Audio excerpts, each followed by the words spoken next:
कैसे आप लोग? ठीक हैं? चलिए, उम्मीद करता हूँ आप लोग ठीक होंगे। ठीक है, हम लोग भारतीय संविधान पढ़ रहे हैं। भारतीय संविधान में हम लोगों ने मूल अधिकार शुरू किया, मूल अधिकार फंडामेंटल राइट शुरू किया है। फंडामेंटल राइट के बारे में हम लोगों ने ये देखा, तो उसकी प्रकृति कैसे है, उसकी विशेषता भी देखी थी। साथ ही साथ हमने अनुच्छेद 12 से शुरू किया था और हम लोग अनुच्छेद 29 तक पहुंच चुके हैं। आज हम लोग अनुच्छेद 30 देखेंगे, आर्टिकल 30 देखेंगे। ठीक है, इसमें हमने क्या क्या पढ़ चुका है? अनुच्छेद 12 में राज्य की परिभाषा, अनुच्छेद 13 में विधि की परिभाषा, फिर अनुच्छेद 14 शुरू हुआ है समानता के अधिकार से जो 18 तक है। फिर इसके बाद स्वतंत्रता का अधिकार शुरू है 19 से लेकर 22 तक। इसके बाद शोषण के विरुद्ध अधिकार है 23 से 24, 2 अनुच्छेद इसमें है। फिर इसके बाद अगर हम देखेंगे तो धार्मिक अधिकार है 25 से 28 तक है। इसके बाद संस्कृति एवं शिक्षा का अधिकार है। संस्कृति एवं शिक्षा के अधिकार में हम लोगों ने अनुच्छेद 29 पूरी तरीके से देख लिया था। आज हम लोग अनुच्छेद 30 के बारे में देखेंगे। ठीक है, तो आप लोग इससे पहले जाके उसे देख लीजिएगा। अनुच्छेद 29 में क्या कहा गया, मैं एक बार रेफरेंस के लिए बता दे रहा हूँ। अनुच्छेद 29 फर्स्ट में यह कहा गया है कि अल्पसंख्यकों या नागरिकों को किसी भी अनुभाग द्वारा क्या करना, अपनी बोली हो गया, भाषा हो गया, संस्कृति की रक्षा करने का अधिकार दिया गया। और अनुच्छेद 29 सेकेंड में जो कहा गया है ये कहा गया है कि धर्म, भाषा, जाति के आधार पर राज्य के अंतर्गत आने वाले संस्थानों में भेदभाव नहीं होगा। ठीक है, विभेद नहीं किया जाएगा। ये व्यवस्था किसमें कहा गई है? 29 सेकेंड में ये व्यवस्था की गई है। ठीक है, तो आज हम लोग क्या देखेंगे? अनुच्छेद 30 के बारे में देखें। चलिए, आप लोग इससे पहले अनुच्छेद 29 देख लीजिएगा। अनुच्छेद 29 भी संस्कृति एवं शिक्षा का अधिकार है। ठीक है, तो उसको पहले देख लीजिएगा। मूलतः संस्कृति का अधिकार है, इसमें शिक्षा का अधिकार है। अनुच्छेद 30 शिक्षा का अधिकार है। ठीक है, तो उसको देख के फिर इसको देखना शुरू करिएगा। ठीक है, चलिए हम लोग देखें अनुच्छेद 30।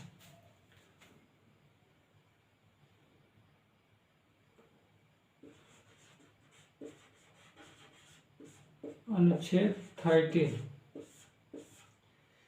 इसमें क्या कहा गया है? अनुच्छेद 30 में कहा गया है कि अल्पसंख्यकों द्वारा अपनी इच्छा के अनुसार शिक्षण संस्था स्थापित करने का अधिकार है। तो क्या होगा यहाँ पास अगर कहें तो शिक्षण संस्था स्थापित करने का अधिकार प्राप्त है। किनको? अल्पसंख्यकों को। अल्पसंख्यकों को अल्पसंख्यकों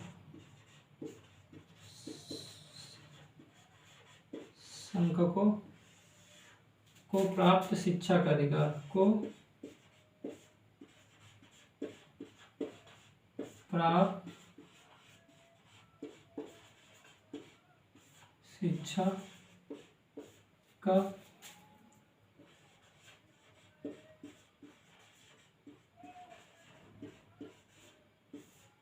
ठीक है, अल्पसंख्यकों को प्राप्त शिक्षा का अधिकार। इसमें क्या दिया गया? अल्पसंख्यकों को शिक्षा का अधिकार दिया गया। अनुच्छेद 29 में क्या था? संस्कृति का अधिकार था ना, लेकिन अनुच्छेद जो 30 है वो अल्पसंख्यकों को प्राप्त शिक्षा का अधिकार है। तो हम लोग देखें इसमें क्या क्या बातें कही गई हैं। इसमें अगर हम कहें कि दो बातें सबसे महत्वपूर्ण है, दो बातें क्या है इसमें सबसे महत्वपूर्ण कही गई हैं। आइए हम उसको देखते हैं कौन कौन सी बातें हैं इसमें। जो फर्स्ट में क्या कहा गया है, इसमें यह कहा गया है कि अल्पसंख्यक अपनी इच्छा के अनुसार शिक्षण संस्था स्थापित कर सकते हैं। इसमें क्या कहा गया फर्स्ट में कि अल्पसंख्यक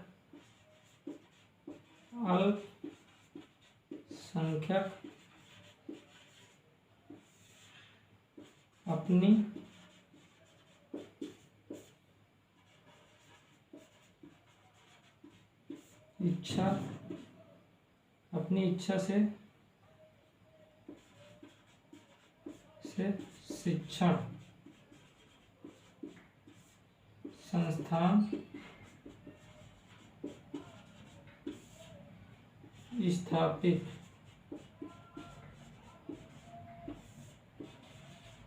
कर सकते हैं। ठीक है, अल्पसंख्यक अपनी इच्छा से शिक्षण संस्थान का स्थापित कर सकते हैं। मतलब शिक्षा संस्थान को हम क्या कर सकते हैं? स्थापित कर सकते हैं। अल्पसंख्यकों को दिया गया है शिक्षा संस्थान को क्या कर सकते हैं? अपनी मर्जी से अगर शिक्षा संस्थान को क्या करना चाहते हैं, खोलना चाहते हैं, तो वो खोल सकते हैं। अल्पसंख्यक में अगर यहाँ अल्पसंख्यक की बात करें तो इसमें अल्पसंख्यक में भाषाई भाषाई और धार्मिक दोनों प्रकार के अल्पसंख्यक शामिल है। ठीक है, ये अनुच्छेद हमने 30 में देखा भी था, भाषाई और धार्मिक अल्पसंख्यक इसमें शामिल है। ठीक है, तो पहली बात क्या कही, अल्पसंख्यक अपनी इच्छा से शिक्षा संस्थान स्थापित कर सकते हैं। दूसरे की अगर बात करें कि राज्य द्वारा आर्थिक सहायता प्राप्त करने वाले अल्पसंख्यक संस्थान क्या है, पहले सुन लेते हैं। राज्य द्वारा वित्तीय सहायता प्राप्त करने वाले अल्पसंख्यक संस्थान से राज्य कोई भी भेदभाव नहीं कर सकता। मान लेते हैं कि बहुत सारे अल्पसंख्यक संस्थान हैं, किसी अलग धर्म के या अलग भाषा के लोगों के कई सारे अल्पसंख्यक संस्थान, मान लेते हैं एक हिंदू का हो गया, एक मुस्लिम का, और कई लोगों का, नीचे तमिल के लोग जो भी हो गए, इन सभी का क्या हो, भाषा के आधार पर अगर देखते हैं कि हिंदू को हिंदी हो गया, तमिल हो गया, तेलुगु, इस प्रकार के अल्पसंख्यक है। तो अल्पसंख्यक तो हिंदू है नहीं, मतलब मान रहे हैं कि लेट कर रहे हैं, नहीं तो लेट करिए आप तमिल और तेलुगु, अगर दो शिक्षण संस्थान किसके अंतर्गत है, राज्य के अंतर्गत, और वो आर्थिक सहायता प्राप्त कर रहे हैं, वो अल्पसंख्यक संस्थान है और राज्य से आर्थिक सहायता प्राप्त कर रहे हैं, तो राज्य उन दोनों में क्या कर सकता है, भेदभाव नहीं कर सकता है। इसमें यही प्रतिबंध लगाया कि राज्य से अगर आर्थिक सहायता ये भी प्राप्त कर रहा है और वो भी प्राप्त कर रहे हैं तो दोनों एक समान होंगे, किसी के साथ भेदभाव नहीं कर सकता कि इसको किसी को ज़्यादा प्रेफरेंस दिया जाए, इसको कम दिया जाए, ऐसी व्यवस्था नहीं होगी। ठीक है, तो इसमें क्या है, राज्य द्वारा आर्थिक सहायता प्राप्त करने वाले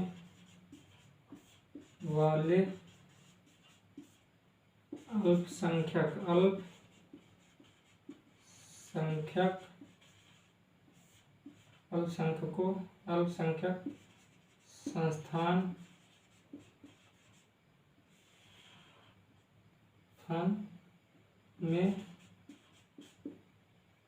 में राज्य कोई भेदभाव नहीं करेगा, भेदभाव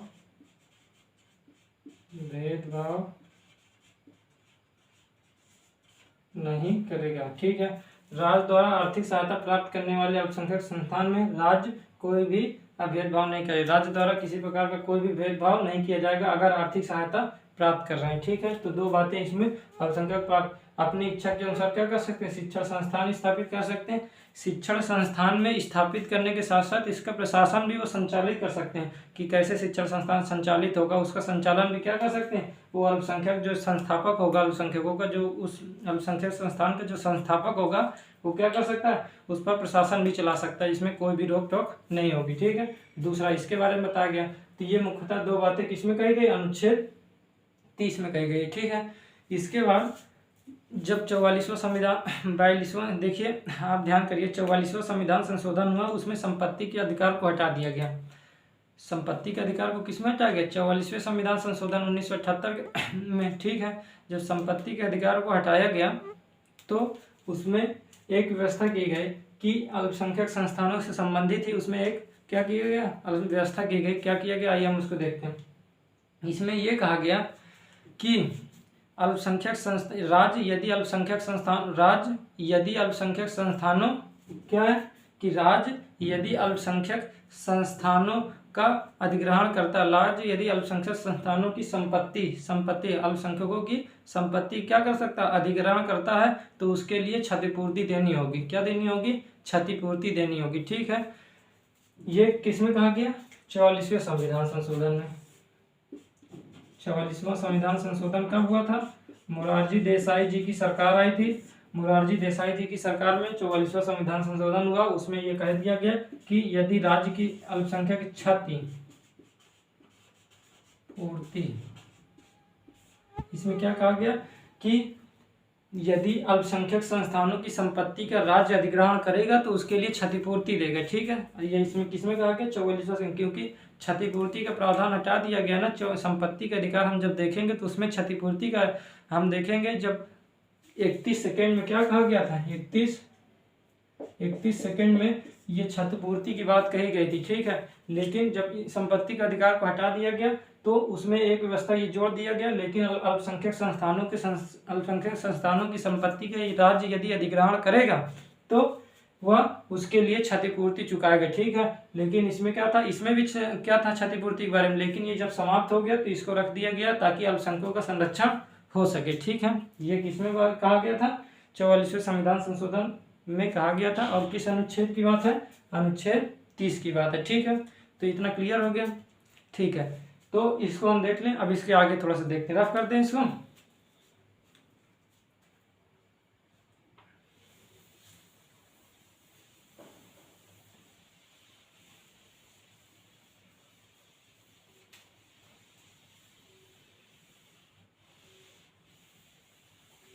आप लोग इसको लिख लीजिएगा, फिर इसके बाद आगे शुरू करते हैं। ठीक है, इसमें अल्पसंख्यकों की परिभाषा इसमें दिया गया था, टीएमए पाई फाउंडेशन। हम इसको अनुच्छेद 29 में भी बताएं। अब थोड़ा सा और बता दें, टीएमए पाई फाउंडेशन केस हुआ था 2002 की बात है। ठीक है, 2002 में टीएमए फाउंडेशन केस में सुप्रीम कोर्ट ने यह व्यवस्था की, यह प्रावधान किया कि यह निर्णय दिया कि चूंकि राज्यों का जो निर्माण हुआ वो भाषा के आधार पर हुआ। आप लोग जानते हैं, अगर नहीं जानते तो हम लोग पढ़ेंगे भी कि राज्यों का जो निर्माण हुआ वो भाषा के आधार पर हुआ। उसके बारे में भी हम लोग जब देखेंगे कि फजल अली आयोग बना था, जेवीपी आयोग बना था, धर आयोग बना था, इसमें कैसे कैसे व्यवस्था है उसको हम जब देखेंगे तब देखेंगे। जेवीपी में सरदार वल्लभ भाई पटेल, जवाहरलाल नेहरू, पट्टाभी, सीतारामैया, ये जैसे लोग थे। फिर इसके बारे में हम जब देखेंगे, जब हम लोग भाग फर्स्ट देखेंगे, फर्स्ट में जब हम इसके बारे में करेंगे तो उसमें जब भाग फर्स्ट में संघ के बारे में देखेंगे तो उसको हम देख लेंगे। ठीक है, कि कैसे क्या हम राज्यों का निर्माण कैसे होता गया उसके बारे में हम देखेंगे। लेकिन यहाँ पर उसको हम बता रहे हैं कि चूंकि सुप्रीम कोर्ट ने ये कहा कि राज्य का निर्माण हुआ वो भाषा के आधार पर हुआ, इसलिए राज्यों को यह मालूम होगा कि उनके राज्य में कौन अल्पसंख्यक है। क्या कहा गया इसमें, ये कहा गया कि चूंकि राज्यों का निर्माण किसके आधार पर हुआ, भाषा के आधार पर हुआ, इसलिए राज्यों को यह मालूम होगा कि भाषाई आधार पर अल्पसंख्यक कौन है। क्योंकि राज्यों का निर्माण किस आधार पर हुआ है, भाषा के आधार पर हुआ। तो इन्होंने क्या कहा, तो राज्य यह तय करेगा कि 50% से जिसकी भी जनसंख्या कम है, 50% से जिसकी भी जनसंख्या कम है वो अल्पसंख्यक कहलाएंगे। ठीक है, नहीं समझ में आया। देखिए, एक राज्य लेते हैं, बिहार ले लेते हैं। बिहार में भोजपुरी बोले, भोजपुरी हिंदी की मतलब बोली है, मान लेते हैं हिंदी वहाँ बोलने वाले लोग हैं, हिंदी सर्वाधिक है, लेकिन 50% से अधिक है हिंदू वहाँ पास हिंदी बोले। मान लेते हैं बिहार है,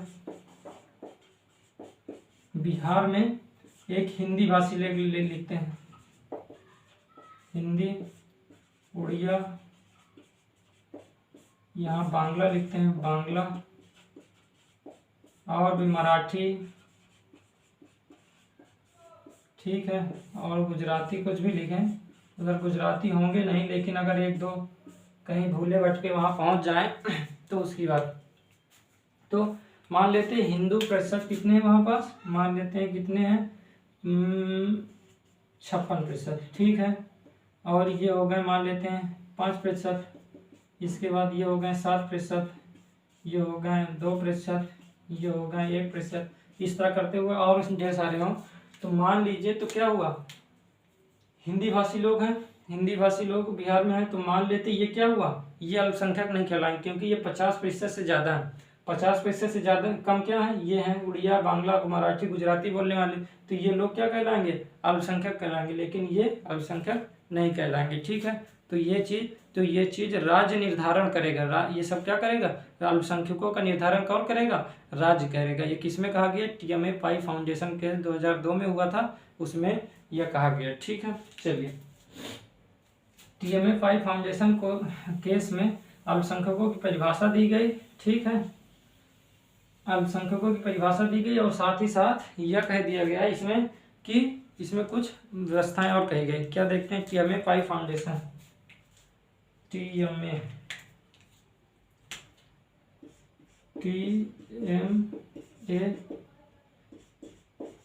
पाई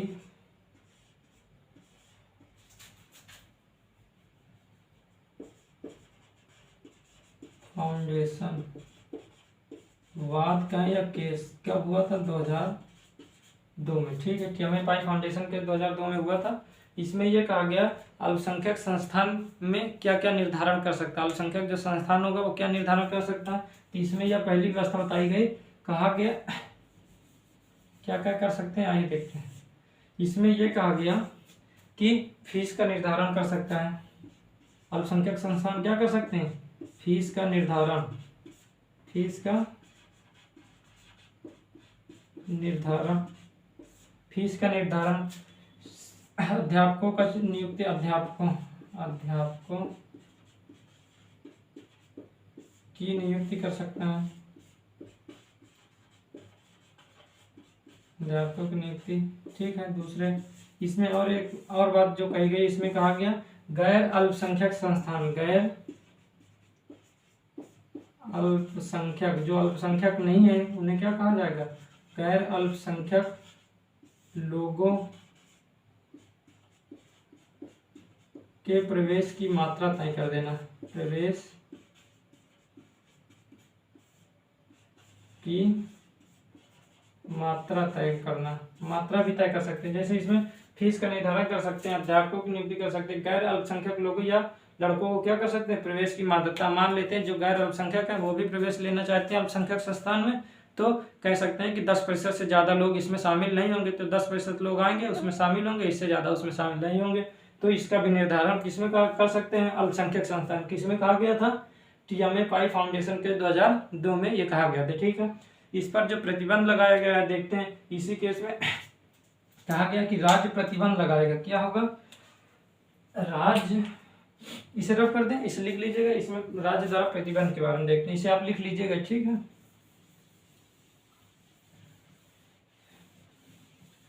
ये कभी पूछा नहीं जाएगा TMA पाई फाउंडेशन केस क्या, लेकिन यदि कभी लिखने को हुआ तो ये हो सकता है, जानना आवश्यक है। आप लिखना चाहें तो लिख भी सकते हैं, नहीं लिख भी सकते हैं। वो इसमें क्या होगा, राज्य द्वारा प्रतिबंध क्या लगाएगा, राज्य क्या करेगा, निगरानी रखेगा या प्रतिबंध लगाएगा, राज्य द्वारा प्रतिबंध क्या लगाएगा, देखते हैं कि वो जो अल्पसंख्यक संस्थान का निर्माण हुआ है वह एक व्यावसायिक संस्थान न बन जाए, व्यावसायिक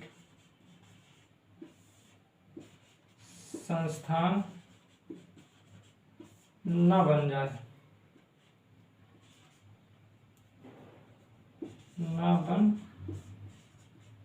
मान लेते हैं कि उसको शिक्षा के लिए किया गया था, लेकिन वो क्या हो जाए, व्यावसायिक संस्था न बन जाए। दूसरा अकादमिक सत्र शुरू, अकादमिक सत्र के बारे में रूल बना सकता है,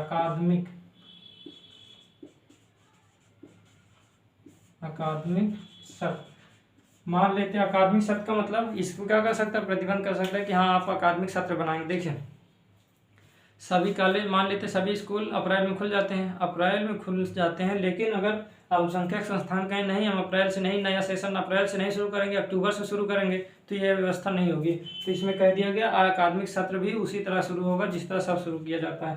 तो जैसे अप्रैल से शुरू किए तो आप अगस्त में शुरू करें, अक्टूबर में शुरू करें, तो ये सब नहीं है। आप अप्रैल में ही अकादमिक नया जो सत्र शुरू करेंगे वो कब शुरू करेंगे, वो उसी अनुसार जो सभी स्कूल सभी कॉलेज जब खुलते हैं तभी अल्पसंख्यक संस्थान भी करेंगे उस तरह। और इसमें क्या कर सकते हैं, पाठ्यक्रम निश्चित कर सकते हैं, पाठ्यक्रम की जांच हो सकती है, पाठ्यक्रम की जांच की, पाठ्यक्रम में क्या क्या पढ़ाया जाता है इसको सब देख सकते हैं। बस ये राज्य क्या कर सकते हैं, इस तरह प्रतिबंध लगा सकते हैं, ठीक है। चलिए इसको लिख लीजिएगा आप लोग।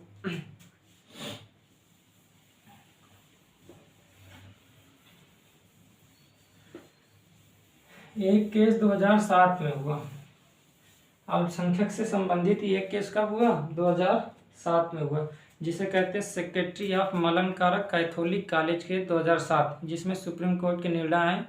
उसके हम ऐसे जो निर्णय इसमें थे, कुछ निर्णय उसमें भी थे, उसे केवल जानने की बात है और उसे लिखना नहीं है।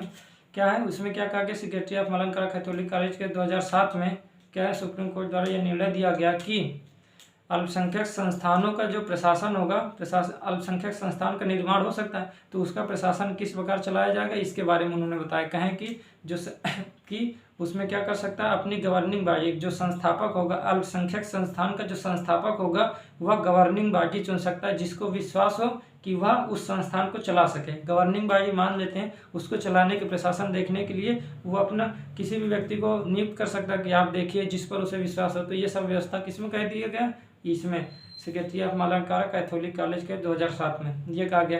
दूसरा, शिक्षक को क्या कर सकते हैं, प्रधानाचार्य अध्यापक को क्या कर सकता है, अपॉइंट कर सकता है, नियुक्त कर सकता है, ठीक है।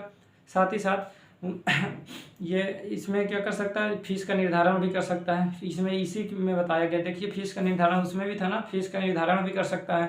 साथ ही साथ वो क्या कर सकता है, अगर शिक्षक या कर्मचारी अपने कर्तव्य की अवहेलना कर रहे हो तब उन्हें दंडित करने का भी अधिकार इसमें दिया गया है, ठीक है। ये सब का अपनी संपत्ति का प्रयोग अल्पसंख्यक संस्थानों की स्थापना या उसके निर्माण या उसके विकास के लिए किया जा सकता है, इसी में कहा गया, ठीक है। ये सब व्यवस्था इसमें की गई। इसी में ये भी कह दिया गया कि राज्य द्वारा आर्थिक सहायता प्राप्त करने वाली अल्पसंख्यक संस्थान की यदि आर्थिक सहायता बढ़ा दी जाती है तो उसकी प्रकृति में कोई चेंज नहीं आएगा। क्या कहा गया इसमें ये पॉइंट महत्वपूर्ण है। इसमें यह कहा गया, राज्य द्वारा आर्थिक सहायता प्राप्त करने वाले अल्पसंख्यक संस्थान में यदि राज्य और आर्थिक सहायता देना शुरू कर दे तो उसकी प्रकृति नहीं बदलेगी। मान लेते हैं कि एक सरकार क्या करती है, एक अल्पसंख्यक संस्थान को 5 करोड़ मान लेते हैं देती है, 5 करोड़ देती है, लेकिन यदि वो बाद में 20 करोड़ देना शुरू कर दे तो 5 करोड़ में जिस प्रकार उसकी प्रकृति थी वही प्रकृति 20 करोड़ के बाद भी होगी, प्रकृति में कोई चेंज नहीं होगा, ठीक है। तो ये सुप्रीम कोर्ट ने किसमें कहा गया, इसमें कहा गया था, ठीक है, कि हम किसमें, सेक्रेटरी ऑफ मालांकारा कैथोलिक कॉलेज के 2007 में, ठीक है, ये कहा गया। और भी इसमें कई बातें कही गई, जैसे इसमें कहा गया कि जो अल्पसंख्यक, ये अल्पसंख्यकों को दिया गया, जो अल्पसंख्यक को जो अधिकार दिए जा रहे हैं या बहुसंख्यकों को समान लाने के लिए किया जा रहा है, बहुसंख्यकों के समान लाने के लिए किया जा रहा है। अल्पसंख्यकों को प्राप्त अधिकार केवल और केवल अल्पसंख्यकों के समानांतर लाने के लिए किया जाता है, ना कि अल्पसंख्यकों को पीछे छोड़ने के लिए किया जाता है। ये व्यवस्था किसमें कहा गई, इसी में ये कहा गया।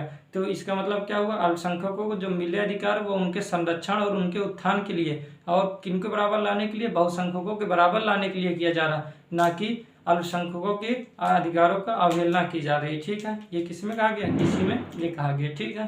तो ये था हमारा सेक्रेटरी ऑफ मालांकारा कैथोलिक कॉलेज, इसको सुनने की बात थी, जानने की बात थी, और इसको लिखना नहीं है, जितना पहले बताया गया था उसको बस लिखना था, ठीक है। इसके बाद संस्थान, अल्पसंख्यक संस्थान 3 प्रकार के होते हैं, ये भी सुनने की बात है, लिखना नहीं है। अल्पसंख्यक संस्थान कितने होते हैं, 3 प्रकार। एक, राज्य द्वारा आर्थिक सहायता प्राप्त करने वाला, राज्य से क्या करे, आर्थिक सहायता एवं मान्यता प्राप्त किया हो। दूसरा, आर्थिक सहायता ना प्राप्त कर रहा हो लेकिन मान्यता प्राप्त किया हो। तीसरा, ना तो आर्थिक सहायता प्राप्त कर रहा हो और ना ही मान्यता प्राप्त किया हो। तो ऊपर वाले जो दोनों हैं, जो आर्थिक सहायता प्राप्त कर रहे हैं और मान्यता भी प्राप्त किया, और जो दूसरा मान्यता प्राप्त किए लेकिन आर्थिक सहायता नहीं प्राप्त कर रहे हैं, इन दोनों में सरकार क्या करेगी, शैक्षणिक व्यवस्थाएं हो गया, उसके सफाई की बात हो गया, शिक्षक हो गया, पाठ्यक्रम, इसका निर्धारण कर सकती है। लेकिन जो नीचे वाला है उसमें ये व्यवस्था नहीं कर सकती। लेकिन हाँ, ये कह दिया गया, अगर वो संस्थान न मान्यता प्राप्त किए न आर्थिक सहायता, तो वो शैक्षणिक संस्थान हो भी सकती है, नहीं भी हो सकती। तो उसमें कह दिया गया, जो ऐसे संस्थान होंगे उसमें कर कानून हो गया, औद्योगिक कानून, श्रम कानून, ठेका कानून, कारखाना कानून, ये सभी कानून उस पर लागू होंगे कि अगर आप उसे व्यावसायिक संस्थान बना लेते हैं तो उसमें ये सब लग जाएगा, ठीक है। ये था हमारा अनुच्छेद 30 के बारे में, ठीक है, कंप्लीट हो गया। कल हम लोग देखेंगे अनुच्छेद 32 देखेंगे। अब आप कहेंगे अनुच्छेद 30 के बाद 32 क्यों देखेंगे, अनुच्छेद 31 हम लास्ट में देखेंगे, जिसमें संपत्ति के अधिकार के बारे में, जिसे निरस्त कर दिया गया था। तो संपत्ति का अधिकार काफ़ी बड़ा है, उसको हम पहले क्या थे, बाद में क्या चेंज हुआ, क्या संशोधन हुआ, धीरे धीरे कैसे परिवर्तित हुआ और फिर अंत में समाप्त कैसे कर दिया गया, इसके बारे में देखेंगे। तो कल हम लोग क्या देखेंगे, अनुच्छेद 32, केवल एक आर्टिकल है, अनुच्छेद 32 ही है उसमें, संवैधानिक उपचारों का अधिकार, उसमें अनुच्छेद 32 ही है कि कैसे संरक्षण कर सकते हैं मूल अधिकारों का, इसके बारे में उसमें बताया गया है, ठीक है। तो आप लोग इसे लिख लीजिएगा जो बताया गया है, और जो सुने उसे भी समझ लीजिएगा, और फिर कल मिलते हैं। कैसा लगा आप अपनी प्रतिक्रिया दीजिएगा, ठीक है, और हम लोग कल मिलते हैं, ठीक।